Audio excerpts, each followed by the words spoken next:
अस्सलाम वालेकुम नाज़रीन, प्रोग्राम कराची टुडे और मैं हूं आपका मेज़बान बिलाल खान। आज सबसे पहले बात की जाएगी पाकिस्तान तहरीक इंसाफ के कल के होने वाले जलसे के हवाले से, जो कि कराची के अंदर मुनक़्क़द किया जाएगा।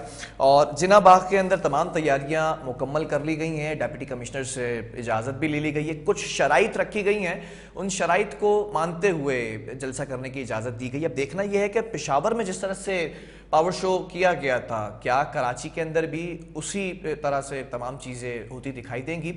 अगर नई हुकूमत की बात की जाए तो वज़ीर आज़म शहबाज शरीफ कुछ इक़दाम करते नज़र आ रहे हैं। पेट्रोलियम मसनूआत की बात की तो उस पर भी कीमतें बढ़ाने से रोक दिया गया, और सरकारी इदारों के अंदर जो 2 रोज़ा छुट्टी हुआ करती थी उसको 1 पर तब्दील कर दिया गया। हफ्ते के रोज़ भी सरकारी दफातर खुले रहेंगे, जिस पर हम बाद में बात करेंगे कि एहतजाज भी होता दिखाई दिया है बैंक्स की जानिब से।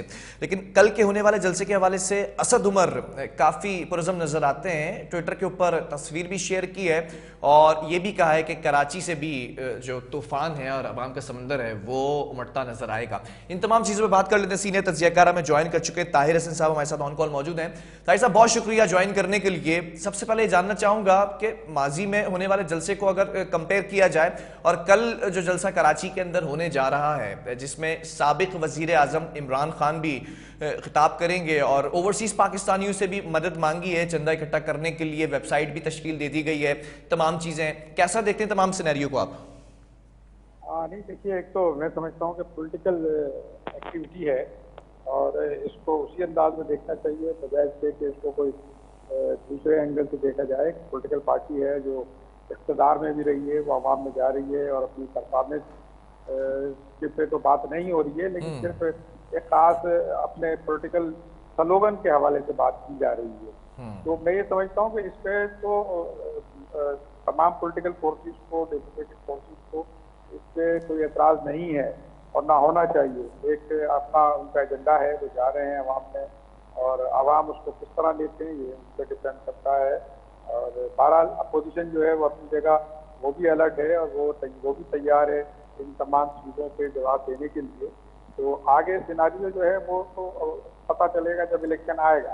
तो इमरान खान साहब आज जो कुछ कर रहे हैं वो तो एक उनको लग रहा है कि उनको एक हमदर्दी का वोट और एक उनको विक्टिम होने का वो मिल रहा है चांस, तो वो उस पर कोशिश कर रहे हैं। लेकिन अगर इलेक्शन अगर अभी नहीं होने और अगर इलेक्शन जो है वो जैसा कहा जा रहा है कि पूरी असेंबली का टेन्योर खत्म होने के बाद होंगे, तो इतना लंबा प्रोलॉन्ग करना इस किस्म के प्रोटेस्ट को ज़रा मुश्किल होता है, बल्कि नामुमकिन होता है। क्योंकि अब ये सारे पॉलिटिकल इवेंट्स जो हैं ये बड़े महंगे इवेंट्स होते हैं, करोड़ों रुपए का इसमें इन्वॉल्वमेंट होता है।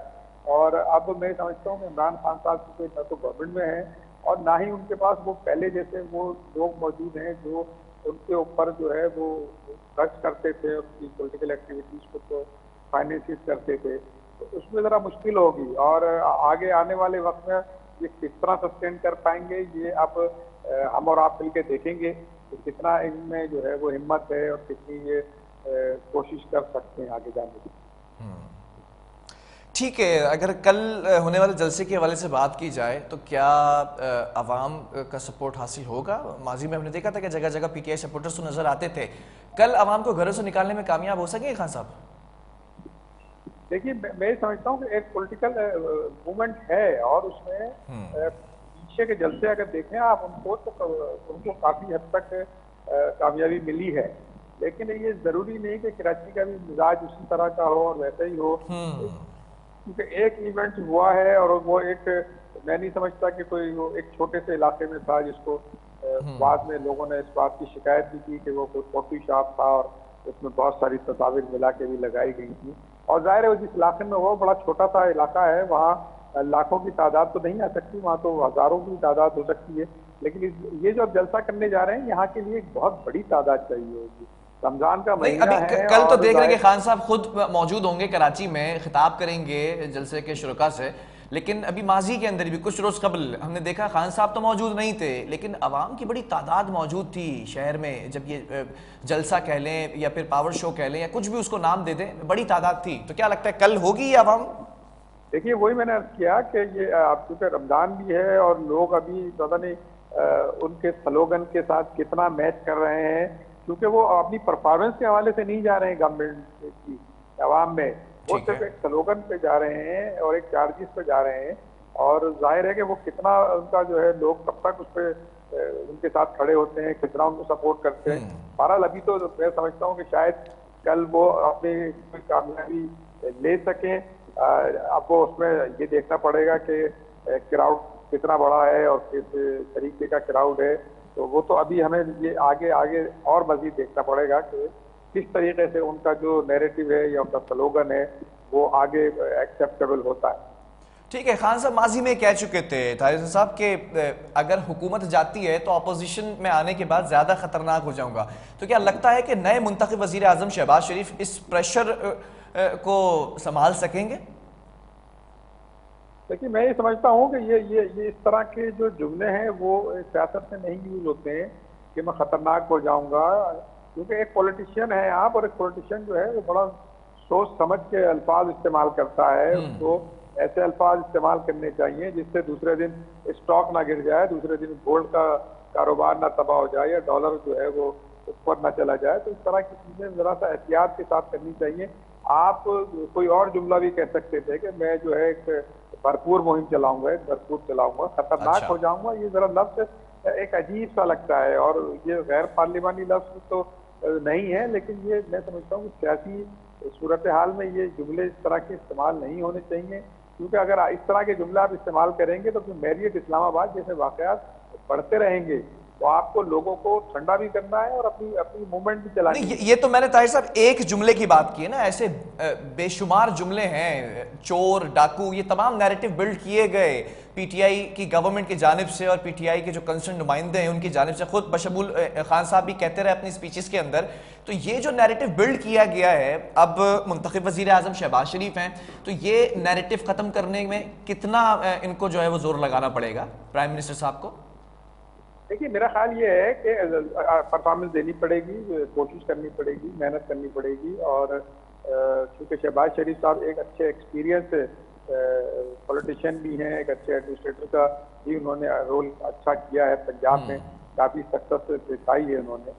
और जो उनका वर्किंग स्टाइल है, जो उनका सुबह से लेकर शाम तक की जो उनकी परफॉर्मेंस करने का एक तरीक़ेकार है, वो उसमें मैं समझता हूँ कि वो काफ़ी हद तक कामयाब रहे थे और अब भी रहेंगे।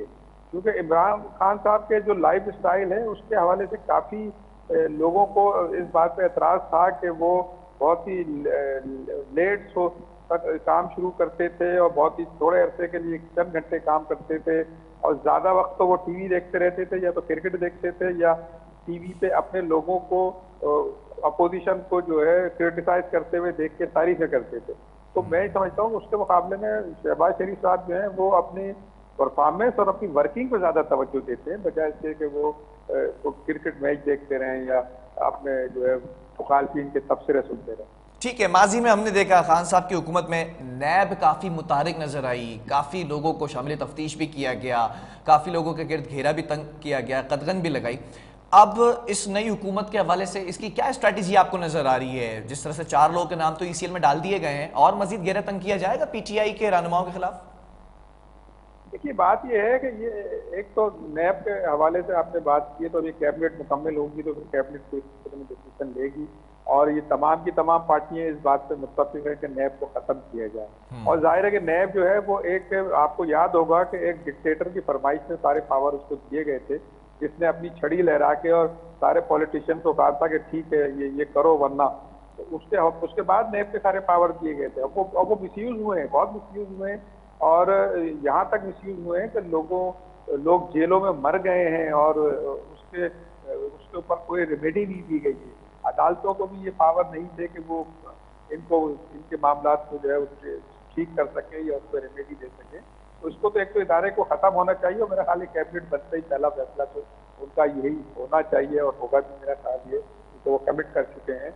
और जहाँ तक बात की आपने कि ईसीएल में नाम डालने की, तो देखिए बात ये है कि अगर चीजें अगर रिकवर होंगी तो उनको रोकना भी चाहिए जाने से, इसलिए कि अगर वो चले जाएंगे मुल्क से तो फिर तो मुश्किल होगा उनके ऊपर चार्जेस जो है प्रूव करना और उनके ऊपर जो उनसे रिकवरी करना। तो ये तो एक गवर्नमेंट का एक सिस्टम है और उसके तहत ये सब होता है, लेकिन इसमें रोकने का मतलब ये बिल्कुल नहीं है कि उनको जो है वो फ्रीडम ऑफ एक्सप्रेशन की आज़ादी नहीं होगी या फ्रीडम ऑफ मूवमेंट की आज़ादी नहीं होगी, सिवाय इसके कि वो मुल्क से बाहर नहीं जा सकेंगे और ये एक एडमिनिस्ट्रेटिव एक्शन है, इसमें कोई ऐसा मैं नहीं समझता कि कोई पॉलिटिकल कस्टमाइजेशन का कोई तस्वुर आता है। लेकिन हर हफ्ते एहतजाज करने का है। पिछले हफ्ते भी हमने देखा ट्रैफिक का निज़ाम भी धर्म भरम रहा, लोगों को रमज़ान के इस महीने के अंदर भी परेशानी का सामना करना पड़ा।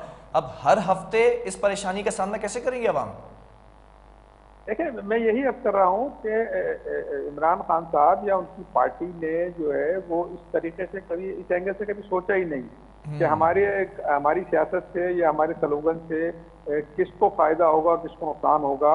तो वो सिर्फ मेरा ख्याल ये है कि इस बात को अब बहुत बड़ी तादाद में लोग ये बात समझ गए हैं कि वो सिर्फ अपना जो है वो देखते हैं मामलात को, और आवाम की तकालीफ और उस पर नहीं देखते। इसलिए कि जितनी महंगाई वो ऊपर ले गए, अगर उन्हें जरा सा भी एहसास होता आवाम की तकलीफ का, तो गालिबन वो कहीं ना कहीं रुकते, कहीं ना कहीं एहसास होता उनको कि हम बिल्कुल जो है वो कर रहे हैं। अच्छा। उन्हें इस बात का एहसास तो जरूर था कि IMF के पैसे किसी तरह रिकवर करके दे दिए जाएं, जिसके कमीशन मिलते हैं जाहिर है इंटरनेशनल मार्केट में। लेकिन ये कि उन्होंने ये कभी नहीं सोचा कि पेट्रोल इतना ऊपर जा रहा है, या अगर बिजली के पैसे बढ़ रहे हैं, या अगर खाने पीने की चीज़ों के बढ़ रहे हैं, तो कम से कम एक एहसास ही हो कि हाँ भाई ज्यादती हो रही है, इसमें हम सोचते हैं। तो उनके यहाँ इस तरह की कोई सोच थी नहीं, और इस पर हम अब बात करते रहते हैं और फिर भी करेंगे कि कल भी जाहिर है जब जलसा होगा तो वो उसमें कहीं ना कहीं मुश्किलात आएंगी। रमज़ान है और उसमें देखते हैं कि चूँकि अगर उनके एग्रेसिव जो वर्कर हैं, अगर उन्होंने किसी किस्म की कोई एक्टिविटी की तो उसका भी नुकसान होगा। क्योंकि हमने देखा कि पिछले कई दिनों से शहर में मुख्तलिफ जगहों पे ये इस तरह के क्लैशेस हो रहे हैं। वर्कर के पास पार्टियां एतराज कर रही हैं, एहतजाज कर रही हैं, और झंडे भी जलाने की कोशिश हो रही है। तो अगर ये नैरेटिव ये चाहते हैं कि ये कोई अवाम में क्लैश और बर्बरियत और तशद्दुद का अंसर फैले, तो ये तो मैं समझता हूँ कि एंटी स्टेट बात है ये।